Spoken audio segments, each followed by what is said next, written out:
Ama inşallah adamın parası içinmiş. Ben oha yani.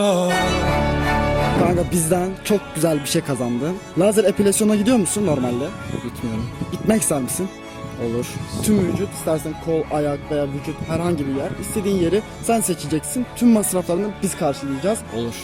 Fiyatları ve adresi daha detaylı öğrenmek için aşağıya Instagram ve TikTok sayfasını bıraktım. Selamünaleyküm abi. Nasılsınız abi? Biraz makineler hakkında bilgi almak istiyoruz. Tamam, sorun değil. Makinamız Aleksandrit həm diod 2025 modeldir. Buz başlıqdır. Ən son texnologiyadır.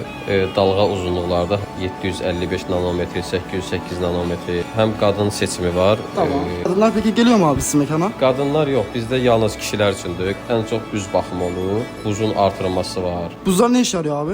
Dəriyə toxundurursan bunu, bədənə toxundurursan, həmən nahiyəni keydir. Rahatsız etmir adamı. Heç